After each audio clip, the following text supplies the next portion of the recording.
நிறைய பேருக்கு வந்து அவங்க தம்பியை கவனிக்கிறது இல்ல. சோ தம்பியில வந்து நிறைய டவுட் இருக்கு. தெரியாத மாதிரியே கேட்காதீங்க. உங்க தம்பி எப்படி இருக்காப்ல? தம்பினா புரிஞ்சுக்கிட்டு இருப்பீங்கன்னு நினைக்கிறேன். உங்க ஆண் உறுப்பு, அததான் நம்ம டபுள் மீனிங்ல சொல்றோம் தம்பி அப்படின்னு.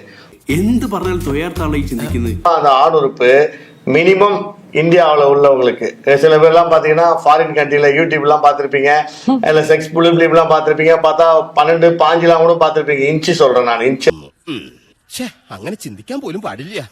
ஆனா இந்தியாவை பொறுத்த வரைக்கும், இந்த வெதர், இந்த கண்ட்ரி பொறுத்த வரைக்கும் மினிமம் ஒரு ஆணுக்கு நார்மலா எவ்வளவு இருந்தா ஆண் உறுப்பு நல்லா பலமான உறுப்பா இருக்கும், நல்லா செக்ஸ் பண்ணலாம் அப்படின்னு பாத்தீங்கன்னா மினிமம் 9, 10. മനുഷ്യനെ ഓരോന്ന് പറഞ്ഞ് ടെൻഷൻ അടിപ്പിക്കാൻ ஆண் உறுப்பு 8 இன்ச்சு, 9 இன்ச்சு, 10 இன்ச்சுங்கிற உறுப்பை நல்லா அடிச்சு, நல்லா வளைச்சி, நல்லா முறுக்கி அதை சின்னதாக்கிறாங்க. கடைசியில் எல்லாம் கைப்படையானு சார்.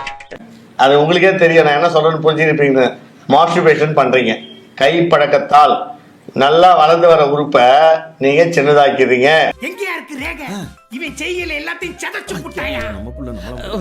அங்கிள் ப்ளீஸ் அங்கிள், எனக்கு நீங்க நோ மட்டும் சொல்றாதீங்க அங்கிள் ப்ளீஸ் அங்கிள், நான் நல்ல பிள்ளையா இருக்கேன் அங்கிள் ப்ளீஸ். உங்களுடைய ஆணுறுப்பு பலமா இருக்கணும் அப்படின்னா கண்டிப்பா மாஸ்டர்பிகேஷன் பண்ண வேணாம்னு சொல்லிட்டு டாக்டர் சொல்லியிருக்காரு. கேட்டு படிக்கிறா.